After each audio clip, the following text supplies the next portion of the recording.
Hello and welcome. এখন দেখব কিভাবে আমরা বিভিন্ন সার্ভারের রেজাল্ট ফাইলগুলো ফিল্টারিং এবং কাস্টম এসএনপি আইডি অ্যাড করতে পারি। আমরা যদি প্রথমে রেজাল্ট ফাইলগুলো দেখি, আমাদের রেজাল্ট ফাইল আছে হচ্ছে এখানে। প্রথমেই আমরা ডাইনামিক 2 সার্ভারের রেজাল্টটা দেখতে পাচ্ছি। এটা সিএসভি ফরম্যাটে আছে। এটা যদি আমরা ওপেন করি এক্সেলে, তাহলে এখানে আমরা দেখতে পাচ্ছি প্রথমেই আছে হচ্ছে মিউটেশন অথবা সাবস্টিটিউশন। এই রেজাল্ট ফাইলটা ফিল্টারিং এবং কাস্টম এসএনপি আইডি অ্যাড করার জন্য যে প্রোগ্রামটা আছে সেটা অলরেডি আমাদের প্রোগ্রামস ফোল্ডারে আছে। সেটা হচ্ছে user_result_custom_id.exe। এই প্রোগ্রামের মাধ্যমে আমরা কাস্টম এসএনপি আইডি অ্যাড করতে পারি রেজাল্ট ফাইলের সাথে। তাহলে আমরা দেখি এটা আমরা কিভাবে রান দিতে পারি। প্রথমে আমাদের ওয়ার্কিং ডিরেক্টরিতে যেতে হবে। ওয়ার্কিং ডিরেক্টরিতে যাওয়ার জন্য আমরা ওয়ার্কিং ডিরেক্টরির ফুল পাথটা কপি করলাম। এখন উইন্ডোজ পাওয়ার শেলে গিয়ে আমরা সিডি দিয়ে ফুল পাথটা এখানে পেস্ট করব, এরপর এন্টার দিব। প্রোগ্রামটা যেহেতু প্রোগ্রামস ফোল্ডারের ভিতরে আছে, আমরা দিব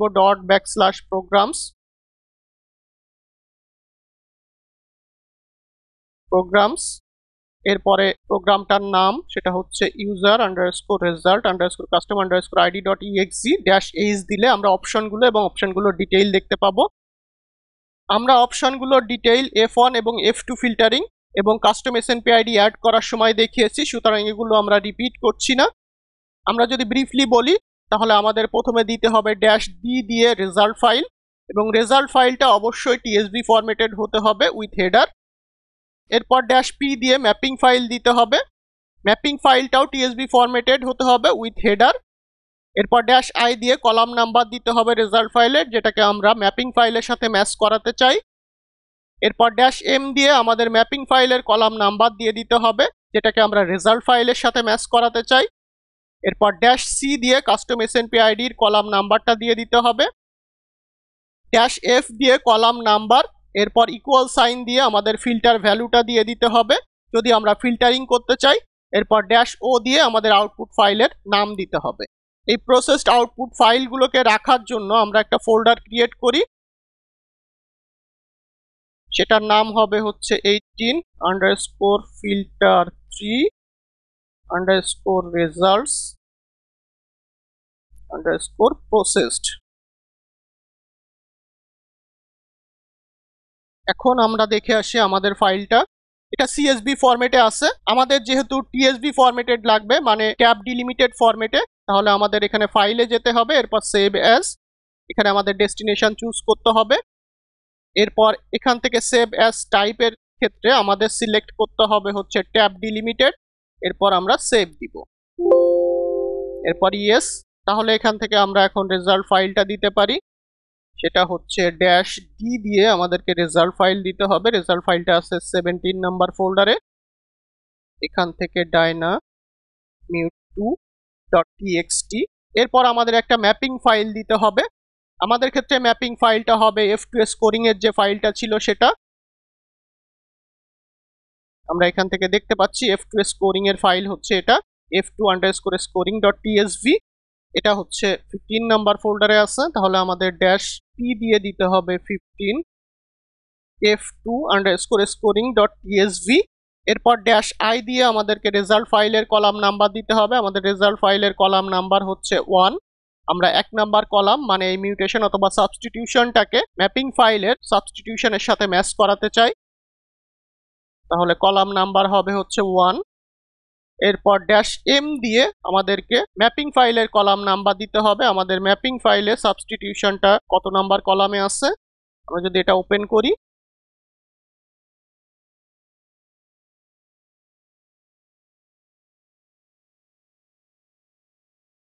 এখানে আমরা দেখতে পাচ্ছি 11 নাম্বার কলামে সাবস্টিটিউশনটা আছে, তাহলে এখানে দিতে হবে 11।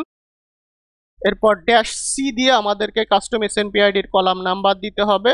এটাও ম্যাপিং ফাইলে 1 নাম্বারে আছে হচ্ছে কাস্টম এসএনপি আইডি, তাহলে এখানে দিতে হবে 1। ফিল্টার অপশনটা আমাদের আপাতত লাগছে না, সো আমরা -f অপশনটা ইউজ করছি না। এরপরে আমাদের -o দিয়ে একটা আউটপুট ফাইলের নাম দিতে হবে। আউটপুট ফাইলটা আমরা রাখতে চাই কোথায়, আমরা নিউলি ক্রিয়েটেড যে ফোল্ডার আছে সেটাতে রাখতে চাই। এখানে নামটা কি হবে, সেটা হচ্ছে dynamute2.tsv। এখন আমরা এন্টার দিব। আমাদের প্রোগ্রামটা রান হয়ে গিয়েছে। এখন যদি আমরা রেজাল্টটা দেখি,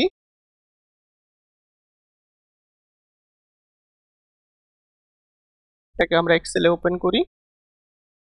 এখানে আমরা দেখতে পাচ্ছি লাস্ট কলামে একটা কাস্টম এসএনপি আইডি অ্যাড হয়ে গিয়েছে প্রতিটা এসএনপি এর জন্য। এখন যদি আমরা পরের ফাইলটাতে যাই,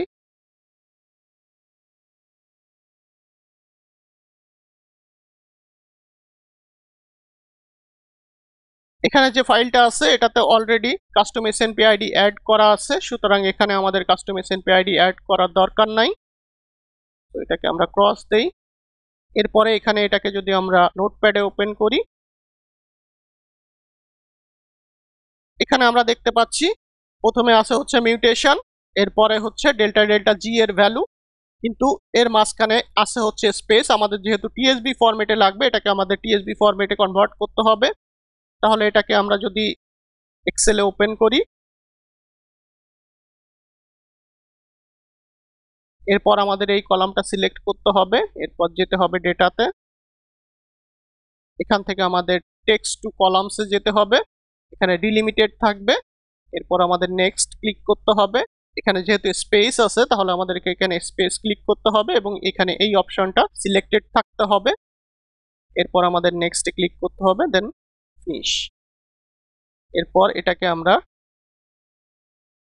টিএসবি ফরম্যাটে সেভ করব। এটা হচ্ছে ট্যাব ডিলিমিটেড সিলেক্টেড আছে, সো এখানে আমরা সেভে ক্লিক করব। নামটা আমরা একটু চেঞ্জ করে দেই, সেটা হচ্ছে টিএসভি। এখানে আমরা এই রোটা বাদ দিয়ে দিব, কন্ট্রোল এস দিয়ে এটাকে আমরা সেভ করব। এখন যদি আমরা উইন্ডোজ পাওয়ার শেলে যাই, আমাদের আগের কমান্ডেই যদি আমরা দেই, এখানে আমাদের ড্যাশ ও দিয়ে আউটপুট ফাইলের নাম হবে হচ্ছে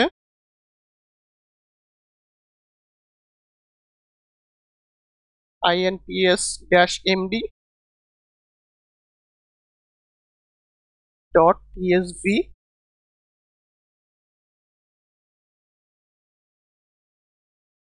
এরপর বাকি ইনফরমেশন গুলো আমাদের মোটামুটি সেম থাকবে। এখানে ড্যাশ টি অপশনটা আমাদের চেঞ্জ হবে, এটাকে আমরা কেটে দেই। ড্যাশ টিটা আমরা লাস্টে দিব। ড্যাশ টি দিয়ে আমাদেরকে দিতে হবে inps-md.tsv.txt। এটা আমাদের প্রোগ্রামটা রান হয়ে গিয়েছে।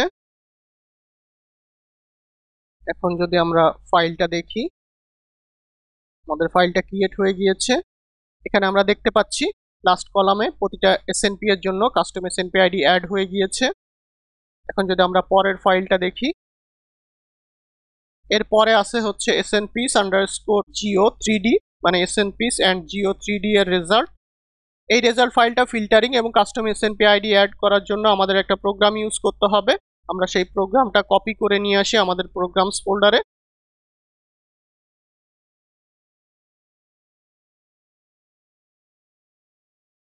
এটা হচ্ছে সেই প্রোগ্রামটা, এটাকে আমরা কপি করলাম।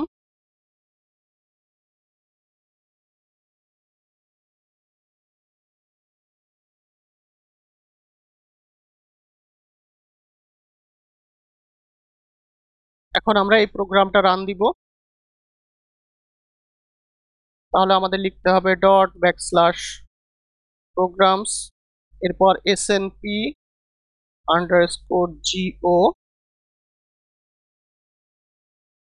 snps_go3d result_custom_id.exe। এখন যদি ড্যাশ এইচ দেই তাহলে আমরা অপশনগুলো এবং অপশনগুলোর বিস্তারিত দেখতে পাবো। এখানে আমরা দেখতে পাচ্ছি, যদি ব্রিফলি বলি তাহলে আমাদের ড্যাশ ডি দিয়ে snps and go3d এর রেজাল্ট ফাইল দিতে হবে। এরপর ড্যাশ এস দিয়ে আমাদের ম্যাপিং ফাইল দিতে হবে, যে ম্যাপিং ফাইলে একটা সাবস্টিটিউশনের কলাম থাকবে। ড্যাশ এম দিয়ে আমাদের সেই কলাম নাম্বারটা দিয়ে দিতে হবে ম্যাপিং ফাইলের। ড্যাশ সি দিয়ে কাস্টম এসএনপি আইডি এর কলাম নাম্বার দিতে হবে যেটা কিনা ম্যাপিং ফাইলে থাকবে। এরপরে ড্যাশ ও দিয়ে একটা আউটপুট ফাইলের নাম দিতে হবে। এবং এসএনপিস অ্যান্ড জিও 3D সার্ভারের যে রেজাল্ট আছে সেটা টেক্সট ফরম্যাটে আছে এবং এখানে সেই টেক্সট ফরম্যাটেড ফাইলটাই দিতে হবে। তাহলে এখন আমরা প্রোগ্রামটা রান দেই। ড্যাশ টি দিয়ে আমাদেরকে রেজাল্ট ফাইলটা দিতে হবে, সেটা আছে হচ্ছে snps and geo3d.txt। এরপর ড্যাশ এস দিয়ে আমাদের একটা ম্যাপিং ফাইল দিতে হবে। আমাদের ম্যাপিং ফাইল আমরা F2 স্কোরিং এর যে ফাইলটা আছে সেটাই ইউজ করতে পারি, কারণ সেখানে একটা সাবস্টিটিউশন আছে, সেটা হচ্ছে f2_scoring.tsv। আমরা যদি এখানে দেখি F2 স্কোরিং এর ফাইলটা, এখানে একটা সাবস্টিটিউশন আছে যেটা 11 নাম্বার কলামে। এখন যদি আমরা snps and geo3d এর রেজাল্টটা দেখি, একটা টেক্সট ফরম্যাটেড রেজাল্ট। এটা যদি আমরা ওপেন করি তাহলে এখানে আমরা দেখতে পাচ্ছি মিউটেশনটা, এবং মিউটেশনটা স্ট্যান্ডার্ড 1 লেটার ফরম্যাটে আছে।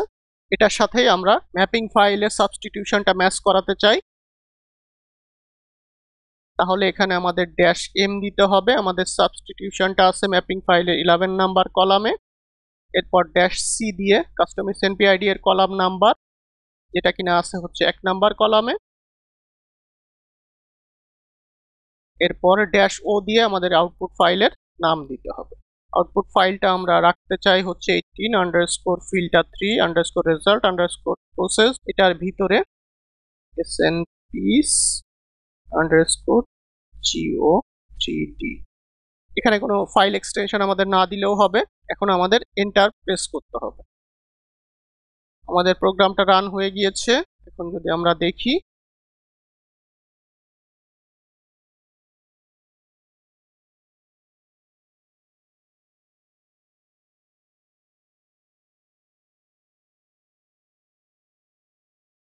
আমাদের কোথাও একটা ভুল হয়েছে।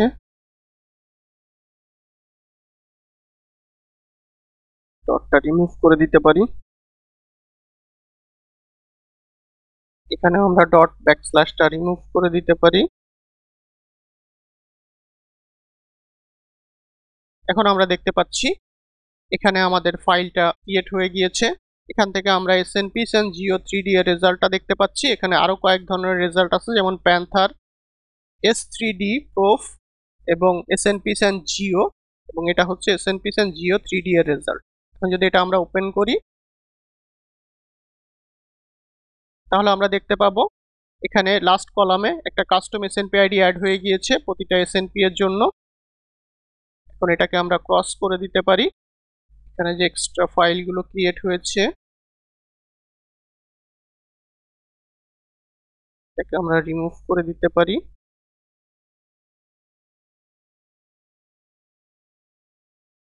এখানে আমরা দেখতে পাচ্ছি ডট ব্যাকস্ল্যাশটা দেওয়ার কারণে এখানে আমাদের ফাইলটা ক্রিয়েট হয়েছিল।